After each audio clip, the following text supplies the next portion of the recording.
Welcome to Open Whispers channel. When the people keep murmuring, it means something is wrong. They keep talking in whispers. The ears are blocked. The rich man does not cry as he sings. But once the secret whispers becomes louder and louder and louder, it turns into open whispers. Even the deaf becomes a rebel. The servant removes his mask and boldly speaks to the king. The king should know that his time is up. When a whisper becomes louder and louder and louder, it becomes open whispers. Like a thunder, it strikes. The tyrant knows that his time is up. Welcome to the arena once again. And let's roll and dissect things the way they are. Remember to subscribe, hit the like button, share the video, and always come back to the arena. Thank you, and let's go. My fellow Nigerians, and specifically my brothers and sisters in the Southeast, my people, I am addressing you today not just as the Minister of Defense. I am not standing here just because I wear a big title or sit in an air-conditioned office in Abuja. I am speaking today as a man, as a father, and as a soldier who has seen the ugly face of war. I am speaking to you today because my heart is heavy. I know that the air is thick in the Southeast right now. I know that since the court in Abuja gave that judgment on NNAMDI KANU, sentencing him to life imprisonment, many of you have not slept well. I know that there is fire in your chest. I know that you feel hurt, you feel forgotten, and you feel that the system is against you. And I want to be honest with you today. I am not here to tell you that your pain is not real. I am not here to tell you that you should just smile and pretend that everything is okay. No. I am here to tell you that I hear you, the government hears you, and more importantly, God hears you. But my people, I have come to beg you, in the name of everything that we hold dear, in the name of the children who are innocent and looking up to us for their future, please, I am on my knees, calm down. Please let us sheath our swords. I know some of you are asking, Honorable Minister, why should we calm down? Our leader has been jailed for life. Is that justice? Let me speak to you man to man. When you are angry, everything looks like a weapon. When the heart is boiling, the eyes cannot see clearly. But I want us to look at this thing with a cool head. If we decide to burn down the Southeast today because of this anger, who will suffer? If we decide to block the roads, shut down the markets, and start shooting at security agencies, whose blood will flow? It is not the blood of the people in Abuja. It is not the blood of the people in Lagos or Kaduna. It is the blood of our own mothers. It is the blood of our own brothers. I have been a soldier for many years. I have fought in wars. I have seen what happens when a community turns against itself. I have seen how bullets do not know who is innocent and who is guilty. War is not a movie. War is not what you see on the internet. War is hunger. War is disease. War is crying without comfort. We cannot use our own hands to destroy the beautiful land that our forefathers built. The Southeast is the economic engine of this country. The Igbo man is known all over the world for his industry, his business sense, his intelligence. You people turn dust into gold, but fire does not respect gold. If we set fire to our region now, we are burning our own gold. Think about the widow selling vegetables in Ariaria market. If there is a crisis today she cannot sell, her children will go to bed hungry. Think about the young apprentice, the boy in Alaba or Niwi, who is waiting for his settlement. If the economy crashes because of violence, his future is gone. We cannot punish ourselves to prove a point to others. That is like drinking poison and expecting your enemy to die. I want you to know something that perhaps you do not know. The judgment of the court is life imprisonment. Yes, it sounds final, it sounds heavy, but in the life of a nation, the court is not the only road. There are many roads to the market. Just because the court has slammed this door does not mean every door is closed. Politics is a deep game. There are conversations going on that you do not see on the pages of newspapers.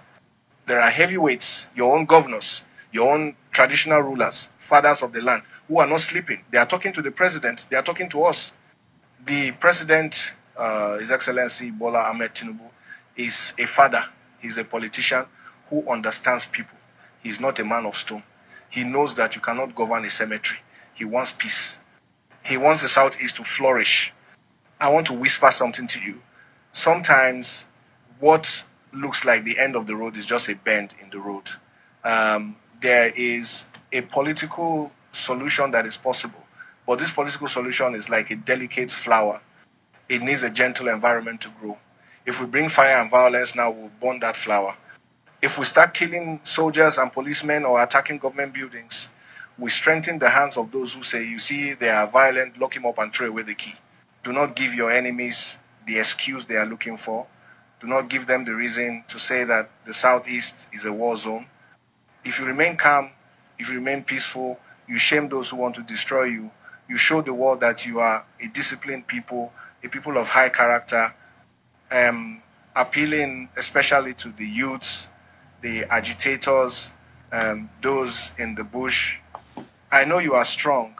I know you are brave. But bravery without wisdom is dangerous. I beg you, do not throw your life away. Do not let anyone from outside the country who is living in comfort in Finland or anywhere else use you as firewood to cook their own pot of soup. They are there enjoying peace while they tell you to burn your own father's house. Is that wisdom? When the bullet hits, they are not there to feel the pain. When the prison door closes, they are not there to share the cell. You are the one who faces the heat. Your life is precious to us. Nigeria needs you alive. The Southeast needs you alive. We need your brains to build the next technology. We need your strength to build the next factories. We do not need your blood on the tarred road. Please, come out of the forest. Drop the locally made guns. Drop the AK-47 seconds. Let us talk. My door as Minister of Defense is open. The doors of your governors are open. We are ready to rehabilitate. We are ready to integrate. We are ready to help you find a better path. But we cannot do that if we are shooting at each other. To the mothers of the Southeast, I speak to you now. You are the pillars of the house. Talk to your children. Hold them close tonight. Tell them that the Minister of Defense has given his word, that we are working on a solution. Tell them that patience is bitter, but its fruit is sweet. We are entering a season of hope. I know it looks dark right now. I know the sentence of life feels like a dark cloud. But remember, the darkest hour is always just before the dawn. I assure you, the President is aware of the feelings in the Southeast. He is not deaf to your cries. There are diplomatic moves being made. There are political moves being made. But these things take time. They require a calm atmosphere. If you riot now, you stop the process. If you fight now, you delay the freedom you are asking for. Let us trust the process. Let us trust your leaders who are engaging with the federal government. Give them the chance to work this magic. Give them the peace they need to negotiate. You cannot negotiate when there is noise. You negotiate when there is quietness. I promise you, as long as I remain the Minister of Defense, the military will not be an enemy to the law-abiding people of the Southeast. Our job is to protect you, not to hurt you, but you must help us to help you. You must isolate the criminals who want to hijack this pain to cause havoc. Let us prove to the world that the Southeast is the land of the rising sun, not the land of the setting sun. Let us show them that we are builders, not destroyers. Please, my brothers, please, my sisters, calm down. Go about your normal business. Open your shops. Send your children to school. Let the fear disappear from our land. We are one people. The pain of the Igbo man is the pain of the Hausa man, is the pain of the Yoruba man, is the pain of the Ijaw man. We are all in this ship together. If we drill a hole in the Igbo side of the boat, all of us will sink. God bless the Southeast. God bless the Federal Republic of Nigeria. And may God give us the wisdom to navigate this difficult time with peace and love. Thank you. Well spoken, the People's General. It's like for the first time, Nigerian government is genuinely, and I hope genuinely, reaching out to the Igbos, letting the world know that the Igbos have suffered neglect. The Igbos have suffered in the nation called Nigeria. General Musa, as I praise you, I got one or two questions for you. When will the military roadblocks in every family in the southeast be removed. General Musa, how do I explain to my child that when you travel in the northern part of Nigeria, you don't see military checkpoints in every family the way you see it in the southeast? How do I explain to my children yet unborn that the southeast is like a conquered territory? How do I explain to my child yet unborn that a child of 6 in Olo watched warplane rover on that territory as if Nigeria is at war with the Igbos? General Musa, how do I explain to my child about the mystery of the unknown gunmen in the southeast? General Musa, how do I explain to my child that Nigerian government negotiated and is still negotiating with the terrorists while jailing an innocent Igbo man for crying out loud against injustice? General Musa, how do I explain to my child that the war in Sambisa forest is being fought in the southeast? General Musa, how do I explain to my child that the Igbo nation is still part of Nigeria when there are 2 laws governing Nigeria, one for the Igbos and one for the rest of the people of Nigeria? How do I explain this to my children, General Musa? Until these questions are answered, I remain open whispers. And I say to my people, the child dancing the Surugede dance does not know that Surugede dance is the dance of the dead. Don't go about destroying your own land in protest for anybody or against what the Nigerian government is doing against the Igbos. All the Igbos want is a peaceful atmosphere to do our business. You talk about somebody in Finland, Simon Ekpa. The Igbos don't care about Simon Ekpa. Nigerian government made Simon Ekpa a hero. Nigerian government made NNAMDI KANU a hero.